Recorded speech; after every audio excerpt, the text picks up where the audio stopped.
امام جعفر صادق رضی اللہ تعالیٰ عنہ ایک مرتبہ آپ نے سفر فرمایا اور آپ کشتی پر سوار ہوئے، چونکہ سمندر کے پار آپ کو جانا تھا، لیکن جو کشتی والا تھا وہ دہریہ تھا، وہ اللہ رب العزت کو نہیں مانتا تھا، اللہ کی ربوبیت کا انکار کرتا تھا اور کہتا ہے یہ پوری کائنات کا سسٹم جو ہے وہ خود بخود چل رہا ہے، اسے چلانے والی کوئی ذات نہیں ہے، اور وہ اللہ رب العزت کا انکار کیا کرتا تھا۔ حضرت امام جعفر صادق رضی اللہ تعالیٰ عنہ اس میں بیٹھ جاتے ہیں، آپ سفر کرنے لگتے ہیں تو وہ لوگوں کے درمیان کہتا ہے، لوگوں آپ کسی پر بھروسہ مت کریں، آپ اپنی ذات پر بھروسہ کریں، کوئی چیز ایسی نہیں ہے جو آپ کو مصیبت سے نکال سکتی ہے، آپ کی پریشانی دور کر سکتی ہے، آپ کو بیماری سے شفا دے سکتی ہے۔ وہ لوگوں کو برگلا رہا تھا اور لوگوں کے درمیان کفر پیدا کر رہا تھا۔ حضرت امام جعفر صادق نے اس دہریہ کی ساری بات سنی ہے کہ یہ اللہ پاک کا انکاری ہے، یہ رب کو ہی نہیں مانتا ہے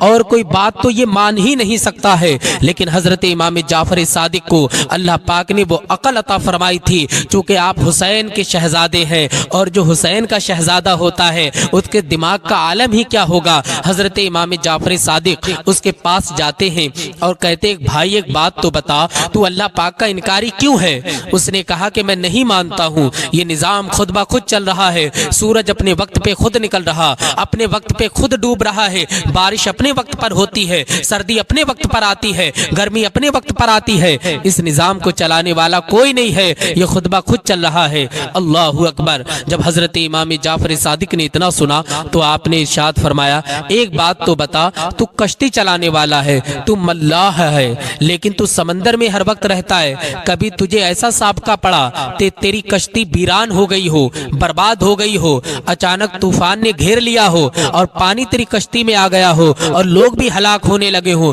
اور تو بھی ہلاک ہونے کی ضد پر ہو؟ تو اس نے کہا ایک مرتبہ ایسا ہوا تھا کہ میں کشتی چلا رہا تھا، راستے میں ہی تھا کہ اچانک طوفان آتا ہے، میری کشتی ٹوٹ جاتی ہے، سارے لوگ ہلاک ہو جاتے ہیں لیکن میں بچ جاتا ہوں، اتفاق سے مجھے ایک پٹلا مل جاتا ہے، ایک تختہ، اس پہ میں سوار ہو کر کے ساحل کی طرف رواں دوا ہو جاتا ہوں۔ کہا کہ جب میں ساحل کی طرف رواں دوا ہوا مجھے امید تھی کہ اب یہ تختہ مجھے نہیں چھوڑے گا اور میں ساحل پر پہنچ جاؤں گا، لیکن ہوتا ایسا ہے کہ ساحل پر پہنچنے سے پہلے میرا تختہ بھی دور ہو جاتا ہے اور میں سمندر میں آ جاتا ہوں، پھر میں اپنی اوپر بھروسہ کر کے اس سے پار نکلتا ہوں اور پار نکلنے کے بعد میں ساحل پر پہنچ جاتا ہوں۔ حضرت امام جعفر صادق نے فرمایا اچھا ایک بات بتا، جب تو نے جہاز بنایا تھا، کشتی بنائی تھی، تجھے یقین تھا کہ نہیں تھا؟ کہا مجھے یقین تھا کہ یہ کشتی نہیں ڈوبے گی اور ساحل تک پہنچا دے گی۔ کہا اس کے بعد وہ تو کشتی ڈوب گئی، پھر کیا ہوا؟ تو وہ کہتا ہے حضور میرا یہ یقین ختم ہو گیا، اب میرا یقین اس تختے پر آ گیا، یہ تختہ مجھے ساحل تک پہنچا دے گا، لیکن جب تختہ بھی ٹوٹ گیا تو مجھے تختے سے بھی یقین ہو گیا۔ کہا جب تو پانی میں تھا اور کوئی ظاہراً چیز بچانے والی تیرے پاس نہیں تھی، اب ان زندگی کی امید تھی یا نہیں تھی؟ اس نے کہا میں تیرنا جانتا ہوں اور مجھے امید تھی کہ میں بچ جاؤں گا اور ساحل پر پہنچ جاؤں گا۔ تو حضرت امام جعفر صادق نے ارشاد فرمایا جب ایسے سمندر کے عالم میں جہاں کوئی مددگار نہیں ہے، کوئی پناہ گاہ نہیں ہے، کوئی مدد کرنے نہیں آ سکتا ہے، تجھے تو پہلے جہاز پر بھروسہ تھا، جہاز ٹوٹ گیا، اب امید تیری ختم ہونے والی تھی، لیکن اچانک تیری امید جو تھی وہ تختے پر تھی، مگر تختہ بھی ٹوٹ گیا، اب تیری امید جو ہے کوئی چراغ نہیں جل رہا امیدوں کا، سب پر امید ختم ہو گئی، مگر اب تو بتا اب کس پر امید ہے کہ تو بچ جائے گا؟ تو اس نے کہا ایک دل میں امنگ تھی، ایک دل میں چاہت تھی کہ میں بچ جاؤں گا۔ تو حضرت امام جعفر صادق نے فرمایا اسی امید کا نام ہی تو اللہ رب العزت کی ذات پہ یقین کرنا ہے۔ یہ جو تیرے اندر سے آواز ہو رہی تھی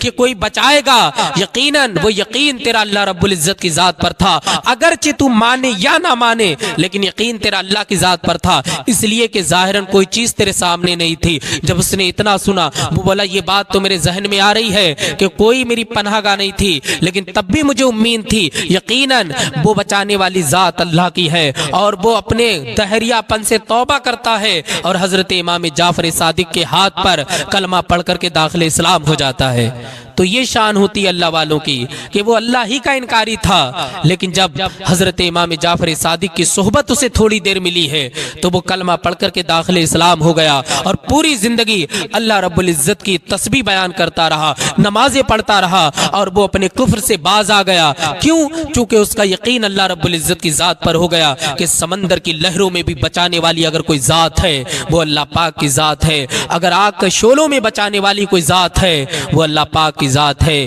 تو جو اللہ رب العزت پر یقین رکھتا ہے اللہ پاک سمندر میں بھی راستہ بنا دیتا ہے، طوفانوں سے اسے نکال لیتا ہے، زلزلوں میں بھی اسے برقرار رکھتا ہے۔ یہ شان ہے اللہ رب العزت کی ذات پہ یقین رکھنے کی۔ اللہ پاک اللہ کی ذات پہ یقین ہمارا پختہ